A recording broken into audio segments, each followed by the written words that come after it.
Good morning students, welcome back to your chemistry class. So last class we discussed about the Rutherford model of atom. We just mentioned about the Rutherford model of atom and its postulates. Now once more I will explain about the Rutherford model of atom, and after that I will explain what are the particles present in an atom. Okay, let's discuss. So, according to Rutherford model of atom, and he conducted an experiment by using golden foil and an alpha rays, and after that experiments, and he proposed postulates regarding the structure of an atom, and they are, what are they? We already discussed that. Let's look once. There is a positively charged center called the nucleus. So the first postulate is what? There is a positively charged center called nucleus. Nucleus possesses a positively charged center called nucleus. So which means that an atom had a positively charged particle. An atom had a positively charged particles would be there. Second postulate is that the electrons are revolving around, in a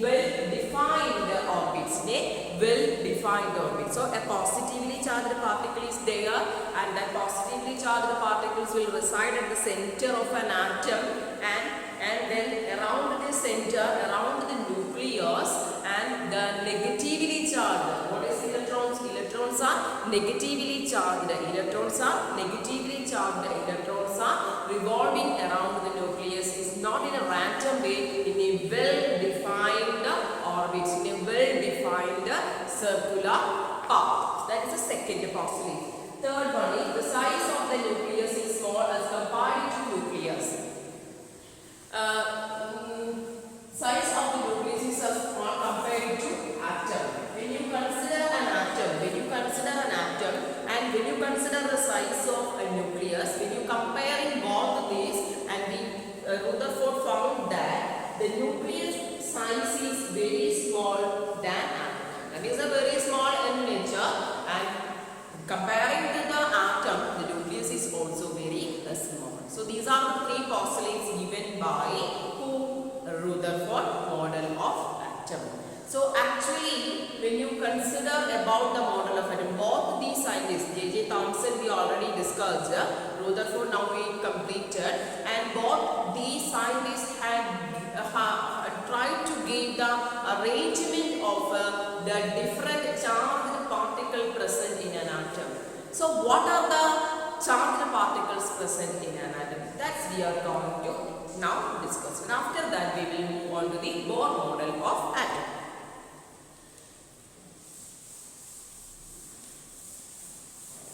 So a lot of scientists, and that is Rutherford, Michael Faraday, and a lot of scientists who come forward and to give the explanation about what are the particles present in an atom.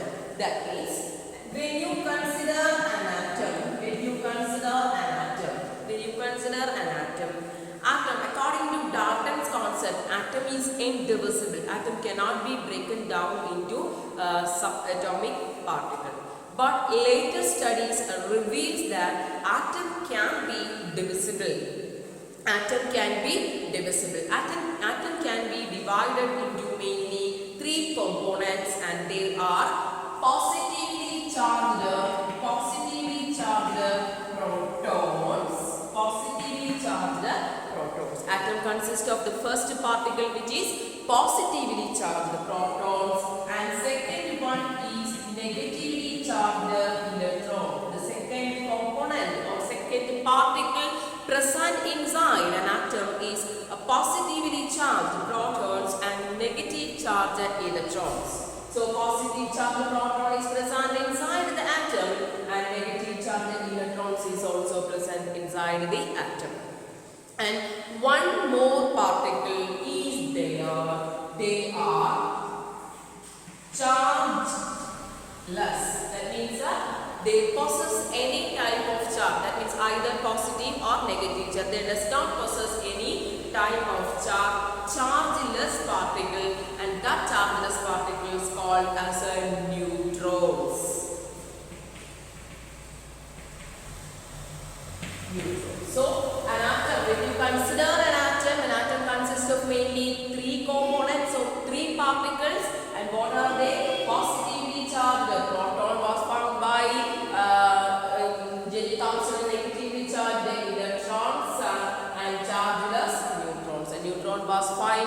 by the scientist Chadwick. Chadwick എന്ന് പറയുന്ന scientist ആണ് ഇത് find out ചെയ്തത്. അപ്പോൾ these are the important components of an atom. An atom possesses the positive charge protons, negative charge electrons and chargeless neutrons. Chargeless neutrons. Then these after studying these two model of atom, you came to understand how they are arranged. So up to Rutherford model, we reached or we understand that an atom possesses a positively charged center called nucleus. Positively charged center called nucleus. എന്ന് പറഞ്ഞാൽ ഒരു atom നമ്മൾ എടുക്കുമ്പോൾ ആ ആറ്റത്തിലെ positive charge എവിടെയാണ് place ചെയ്തിരിക്കുന്നത്? ആറ്റത്തിന്റെ സെന്ററിലാണ്. അതായത് protons reside at the centre. Rutherford's model of atom വരെ വെച്ചുകൊണ്ട് we reaches a conclusion that an atom possesses a positively charged center called nucleus. That means a positive particle will reside at the center. That means reside at the nucleus. Then negatively charged electron is also possessed by an atom, and these negatively charged electrons are revolving around or circulating around the nucleus, circulating around the positively charged nucleus in a well-defined orbits or well-defined circular path. And where these neutrons or these chargeless particles reside? These chargeless particles or neutron will be reside along with who? Along with these protons inside the nucleus. Okay, so this is what they are really wants to discuss before the scientific world. Rutherford അവർ ആഗ്രഹിച്ചത് ഇതായിരുന്നു, how these particles arranged inside the atom. First of all, the J.J. Thomson who gave a first step put forward to explain about this, and which was a foolishness or which was a lot of drawbacks are there, so it get discarded. Later Rutherford proposed the model. They have their own drawbacks are there, so it would also discarded. So now we are going to discuss about what are the drawbacks of Rutherford model of atom.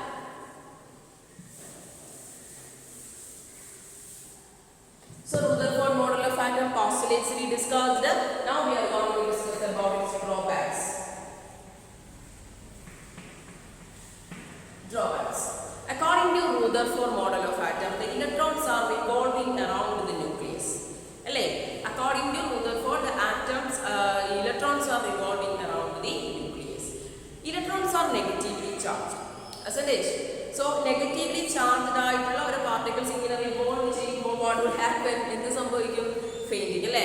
തലകറങ്ങും, താഴെ വീഴും എന്ന് പറയുന്നത് പോലെ എന്താണ്?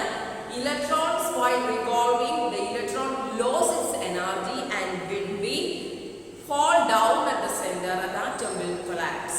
Atom will collapse ആയി പോകും. Then during the rotation or during the circulation or revolving of these electrons, it loses its energy and it will be fall down at the nucleus and atom will collapse.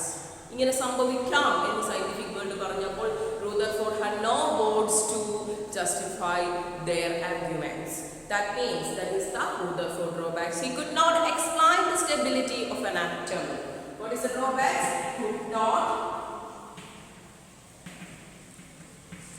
explain the stability of an atom. So what is the drawbacks of Rutherford atomic model? He could not explain the stability of an atom. He could not explain the stability of an atom. So that's why he could not explain the stability of an atom. Okay, so Rutherford model get also discarded. And later it came the Bohr model. Niels Bohr. Then next we are going to discuss about the Bohr model of atom. Bohr's model of an atom.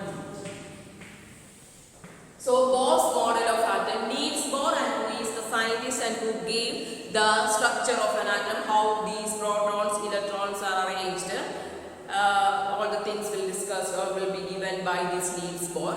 Rutherfordന്റെ അതേ പാത്തിലൂടെയാണ് ആരും വന്നത്, Niels ബോറും വന്നത്. He proposed the model of an atom. The postulates are, first one is only certain discrete orbits are allowed inside the atom.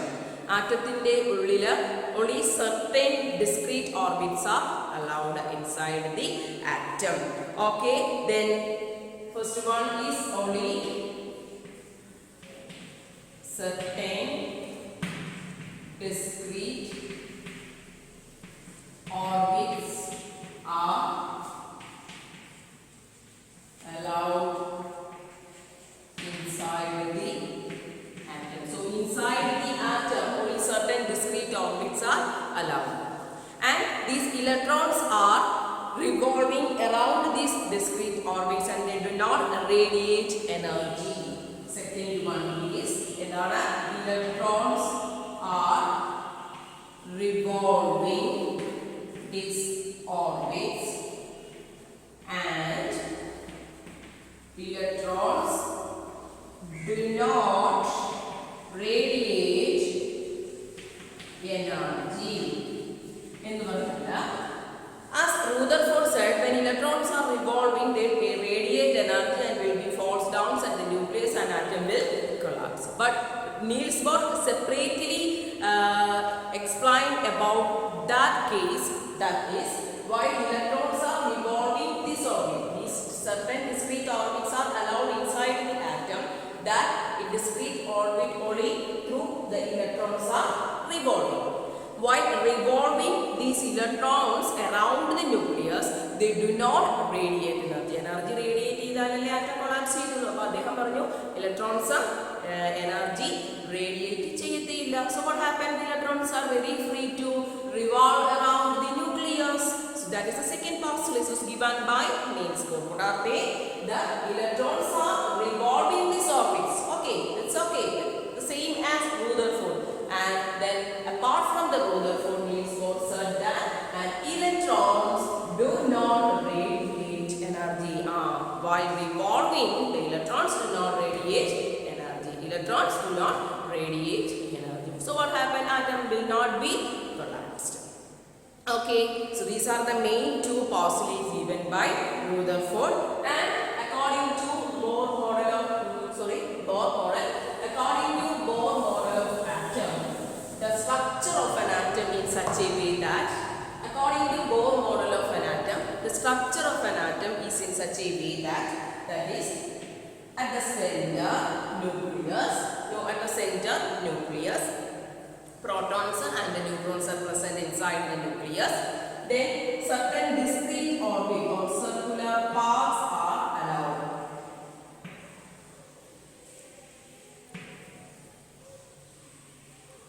So this is the structure of atom. The nucleus is at the center, discrete orbits are around the nucleus, and each orbit will possess a name. That is, first one is K orbit അല്ലെങ്കിൽ K shell. K orbit or K shell. The circular path also called as orbit or shell. S-H-E-L-L. Then next one is, second one is surely L orbit. Then M orbit. Then ALM, N orbit. So here this is the N is equal to 1 means the first shell, N is equal to 2, second shell, N is equal to 3, third shell, N is equal to 4, fourth shell. So inside the atom, the nucleus will be at the center, the electrons are revolving around the nucleus. ഒരു atom എടുക്കുമ്പോൾ ആറ്റത്തിന് ഒരു centre ഉണ്ട്, ആ centre nucleus എന്ന് പറയും. ആ ന്യൂക്ലിയസിന് ചുറ്റും എന്താണ് സർക്കുലർ പാത്തുകളുണ്ട്, ആ പാത്തിലൂടെയാണ് ഇലക്ട്രോൺസ് മൂവ് ചെയ്യുന്നത്. ഓക്കെ, ആ പാത്തിന് ഏതൊക്കെയാണ്? K L M N. K L M N. K, understood all of you? So this is about the Bohr model of atom. The next class we will discuss how many electrons can each shell possess, how can they accommodate all these things. Okay, hope all you understand. If you have any doubt, you can ask me. Stay safe and stay healthy. Thank you all of you.